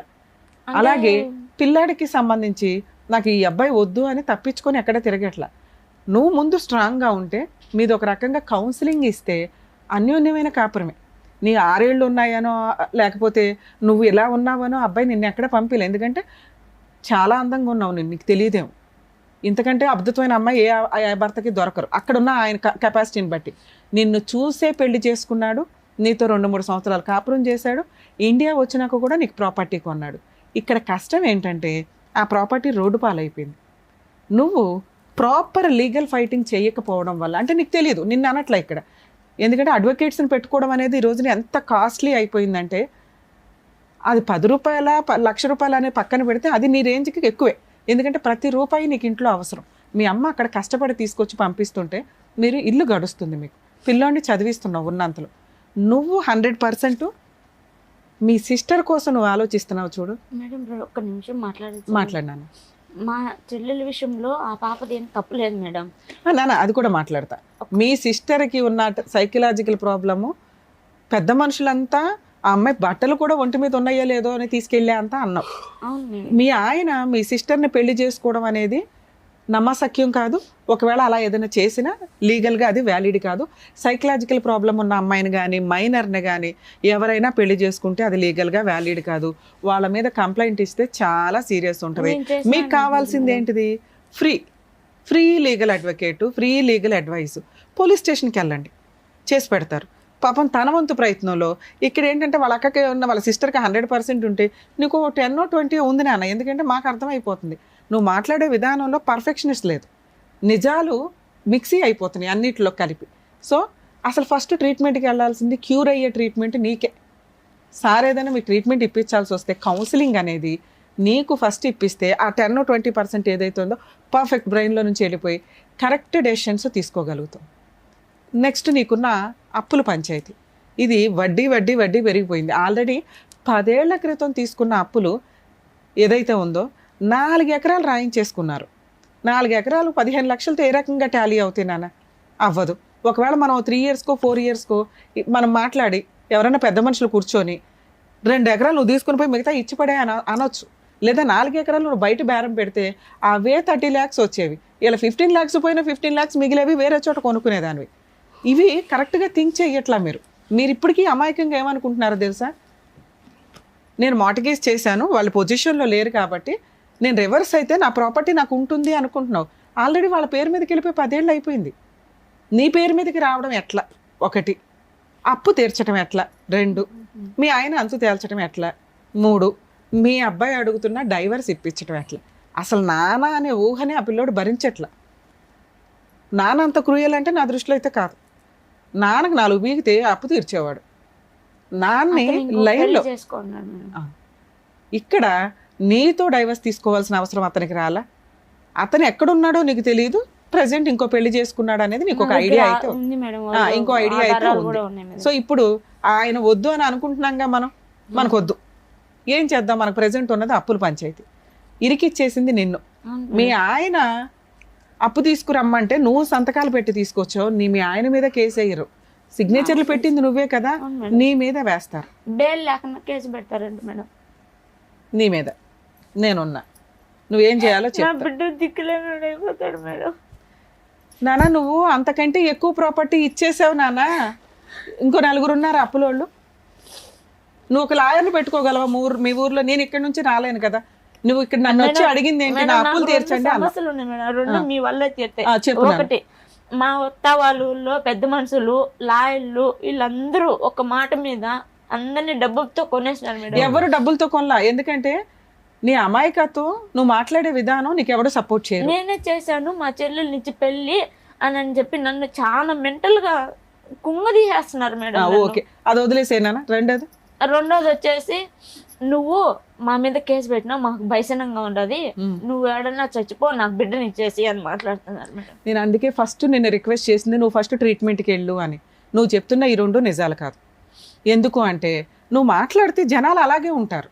మా అంత ఓపిక అందరికీ ఉండదు కదా నాన్న. నిన్ను నీ బ్రెయిన్లో నుంచి అవతలకు వెళ్ళి అండర్స్టాండ్ చేసుకునేంత ఓపిక అందరికీ, అంత తెలివితేటలు ఉండవు. అందరూ నార్మల్ పర్సన్గానే ఉంటాంగా. ఎవరైనా హెల్ప్ చేయడానికి అంతంత మాత్రం ఈ రోజుల్లో. అర్థమవుతుందా? ఇప్పుడు నీకున్నవి 2 ఆప్షన్స్. ఒకటి, నీ అప్పులు తీర్చాలి, నీ మీద ఎవరో కేసు లేకూడదు, అంతేనా? నువ్వు ఒక్క లాయర్ని ఎవరినైనా పెట్టుకోగలవా? నేను ఫోన్లో మాట్లాడతాను. మీరే మాట్లాడండి మేడం, నాకు ఎవరు పలకడం. మీ ఊర్లో నాకు తెలియదు కదా నాన్న. మా ఊర్లో ఉన్నారు కానీ, నెమ్మలు అన్ని ఉన్నాయి కానీ వాళ్ళు. అమ్మా, మీరు మీ ఊర్లో ఒక చిన్న అడ్వకేట్ని ఎవరినైనా పెట్టుకోగలరా? నేను ఫోన్లో మాట్లాడతాను వాళ్ళతో, ఏం కేసులు వేయాలి ఏంటి అని. ఈ ఎపిసోడు ఈ అమ్మాయికి మాత్రమే సంబంధించండి. మేము ఇప్పుడు నేను చెప్పే కేసులు నేను ఎవరికి ఎంటర్టైన్ చేయట్లేదు, ఎవరికి చెప్పట్లా. ఎందుకంటే ఆ అమ్మాయి సైకలాజికల్గా కొంత ప్రాబ్లంలో ఉంది. తనకు జరిగిన అన్యాయం భర్త అడ్డంగా వాడుకున్నాడు. 2, అబ్బాయి లైఫ్ అబ్బాయి చూసుకున్నాడు. కేసులు వేయటానికి తనకి తెలియట్లేదు, ఏ కేసులు వేసుకుంటే ఎలా అని. ఆ అమ్మాయికి ఉన్న అప్పులకి ప్రాపర్టీ ఆల్రెడీ కొట్టేశారు. ఎవరైతే ఉన్నారో అప్పులు ఇచ్చిన వాళ్ళు, అదే నాకు తెలిసి 1-2 తీసుకొని ఉంటారు. మిగతా వాళ్ళు అప్పులోళ్ళు ఇంకా ఉన్నారు. తీసుకోవాలి మేడం, పూర్తి ఆయకం పెట్టిన వాళ్ళ దగ్గర అట్లా ఉంది నాన్న. కానీ ఆ ప్రాపర్టీ నీకు వెనక్కి రాదు. ఓకే, దాన్ని అలా ఉంచండి.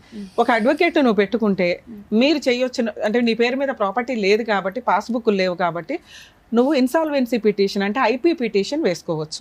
ఒక 5 దగ్గర నువ్వు అప్పులు తీసుకున్నారు కదా, 4 దగ్గర 5 దగ్గర 10 మంది దగ్గర, ఈ 10 మంది పేర్లు చెప్పి ఐపీ పిటిషన్ ఫైల్ చేస్తే, ఇందాక వాళ్ళు నిన్ను బెదిరించారు కదా, అరెస్ట్ వారెంట్ బెయిల్ రాకుండా నిన్ను లోపలేస్తాము అని, అలాంటి కేసు నీ మీద వేసి టచ్ చేసే రైట్స్ కూడా వాళ్ళకు ఉండవు. నువ్వు ఒక లాయర్ని పెట్టుకుంటే నేను వాళ్ళకి ఎక్స్ప్లెయిన్ చేస్తాను ఎలా వెయ్యాలి అని. ఓకే, ఫీజులు కూడా చాలా నామినల్గా ఉండేలాగానే మాట్లాడుకో. నేను సపోర్ట్ చేస్తాను కాబట్టి డ్రాఫ్ట్ కానీ ఏదైనా జస్ట్ వాళ్ళ పని వేయటం వరకే. నువ్వు నన్ను నమ్ముకొని ఇక్కడ దాకా వచ్చావుగా. అప్పు ఎక్కొట్టడం ఎట్లా? ఇక్కడ అప్పు ఎక్కొట్టడం కాదండి, తనని తాను రక్షించుకోవడం కోసం గవర్నమెంట్ లా అండ్ ఆర్డర్ ఇచ్చిన ఒక చట్టం అది. అందరూ ఎవరు పడితే వాళ్ళు ఐపీలు వేసి కొట్టేసి డబ్బులు జనాలను ముంచుదాం అనుకుంటే కోర్టు మూడో కన్నుతో చూస్తుంది, వాళ్ళకి ఎవరికి ఐపీ ఆర్డర్స్ రావు.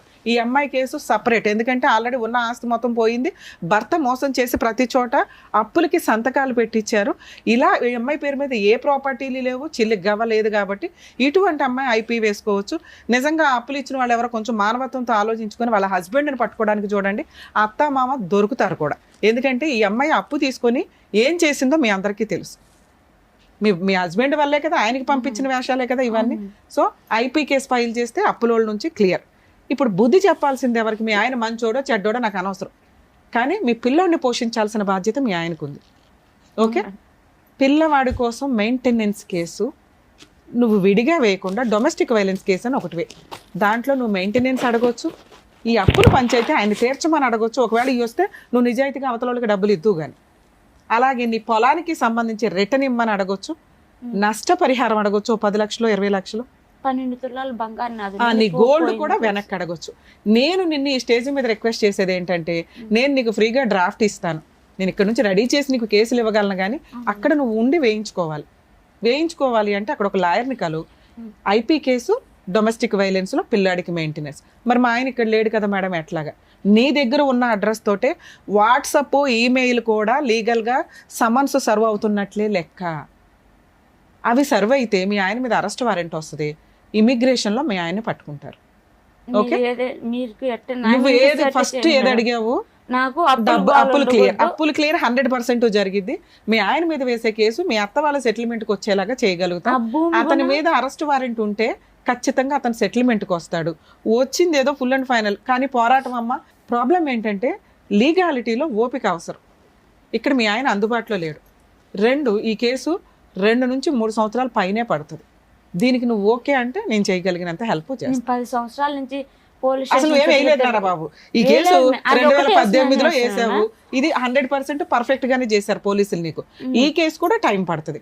కాకపోతే ఛార్జ్ షీట్, ఒక నిమిషం నాన్న, ఛార్జ్ షీట్ ఫైల్ అయ్యింది. ఈ కోర్ట్స్ యాప్ అని ఒకటి ఉంటుందండి, దయచేసి చాలా మందికి తెలియట్లేదు. అడ్వకేట్స్ చెప్తేనే డేట్ల గురించి వెరిఫై చేసుకుంటున్నారు. ప్రతి ఫోన్లోనూ కూడా ఈ కోర్ట్స్ యాప్, ఈ అంటే ఎలిఫెంట్, స్మాల్ లెటర్ ఈ కోర్ట్స్, కోర్ట్ అంటే కోర్టు, ఈ కోర్ట్స్ యాప్ డౌన్లోడ్ చేసుకొని మీ కేసులు state wise, district wise, court wise feed చేసుకుంటే రెగ్యులర్గా ఏం జరుగుతుందో మీకు అర్థమవుతుంది. మీ అడ్వకేట్స్ని అడగవసరం లేదు, మీ అడ్వకేట్లు కోర్టులకు వెళ్ళారా లేదా అని కూడా మీకు క్లియర్గా అక్కడ అర్థమైపోతుంది. అడ్వకేట్స్ నన్ను తిట్టుకోకండి మేడం. ఇట్లాంటి కేసులో తనకి అంటే మేబీ అందరికీ ఐపీలు రావు, ఈ అమ్మాయి కేసులో ఐపీ రావడానికి అవకాశం ఉంది. మనల్ని నమ్ముకొని వచ్చింది కాబట్టి సార్ చేసి హెల్ప్ సార్ చేస్తానన్నారు. లీగల్ సపోర్ట్ లో అప్పుల వాళ్ళకి మా మొగుడు పేరు మా మొగుడికి భాగము ఇంటి స్థలం ఉంది, భూమి ఎక్కడికి పోలేదు. వాళ్ళు ఏం చేసుకుంటారో చేసుకొని నీ మీదకి రాకుండా చూడమన్నావు. నువ్వు ప్రామిసరీ నోట్లు పెట్టు, నువ్వు ప్రామిసరీ నోట్లు నీ దగ్గర నువ్వు నీ సంతకాలతో ఉన్నాయి. మీ ఆయన ఆస్తి నీ పేరు మీద లేదు, నీ పొలం నీ పేరు మీద లేదు, కానీ ఆయకంలో ఉంది మేడం. వీళ్ళ అమ్మేసి వాళ్ళ డబ్బులు వాళ్ళకి చెల్లి పెట్టేసి మిగతా డబ్బులు తెచ్చి మాకు బాకీ కట్టాలి. 4 ఎకరాలు అమ్ముకోవడానికి అవకాశం ఉందని ఉంది మేడం. మరి అమ్మేసుకో. ఆమె ఆయకంలో పెట్టున్నామా, ఇవ్వడం లేదు మేడం. నేను అదే మాట్లాడిపించిన పెద్దవాళ్ళతో. బేరం రెడీగా ఉంటే నాతో మాట్లాడిచ్చిపోని, నేను మాట్లాడతా. నిజంగా బేరం ఉంటే అప్పు వాళ్ళు ఇప్పుడు బ్యాంకులో అందరికీ అప్పులు ఉంటాయి నాన్న. బ్యాంకులో ఉన్నప్పుడు అప్పు ఎవరైతే ఉంటుందో బ్యాంక్ వాళ్ళు చూసుకొని ఇట్లా ఇచ్చేస్తారు. అలాగే తాకట్లో ఉన్న ప్రాపర్టీని మనం ఎవరికైనా బేరం పెడితే ఇదిగోండి 30 లక్షలు, ఓకే పలానా చోట 15 లక్షలు కట్టాలండి, అగ్రిమెంట్ ఆఫ్ సేల్లో 15 లక్షలు కట్టి రిజిస్ట్రేషన్ అప్పుడు 15 లక్షలు కట్టండి అని ఆ రిమైనింగ్ 15 లక్షలు తెచ్చుకోవాలి మనం. అవును మేడం, తెచ్చుకొని పోయినా కూడా నాకు 30 లక్షలు నా చేతికి వస్తుంది కదా, బాకీలు కట్టుకొని ఏదో నా పిల్లోడికి చదువుకుంటుందని భంగపడతా ఉంటే అమ్మి మొగుని రమ్మనిస్తానంటాంది. అసలు ఆయన సంగతి వదిలే, నువ్వు కేసులు వేసినాక ఆయన రావడం ఆయన మాట్లాడడం అనేది ఉండదు. ఓకే, నీ సంతకాలే నీ సిగ్నేచరే ఇంపార్టెంట్. నీ పేరు మీద ప్రాపర్టీ ఉందంటే అలా కూడా సెటిల్మెంట్ చేయిద్దాం. మీరు మీ అడ్వకేట్తో నాతో మాట్లాడిస్తే నేను ఇది మాట్లాడతాను. సో ఇక్కడ మా స్టేజ్ నుంచి మేము హెల్ప్ చేస్తామని కూడా చెప్తాం. అమ్మాయికి లీగల్ సపోర్టు, సైకలాజికల్ సపోర్టు ఉంటుంది కాబట్టి అక్కడ సెటిల్మెంట్ చేయండి, ఏదైనా తేడా వస్తే మేము వస్తామని చెప్తాం. సరేనా? ఓకే ఓకే జ్యోతి గారు, థ్యాంక్ యూ. జాగ్రత్త. జ్యోతి గారు ఏడుస్తూ ఈ వేదిక మీద అడుగు పెట్టారు. సో చిరునవ్వుతో మీరు ఆవిడని పంపించారు. ఆవిడకి ఏం ప్రాబ్లం ఉన్నా సరే మేము సాల్వ్ చేస్తామని పెద్ద దిక్కుల్లాగా మీరు అన్నందుకు thank you so much doctor గారు. Thank you so much advocate madam. మరో కథతో మళ్ళీ కలుద్దాం.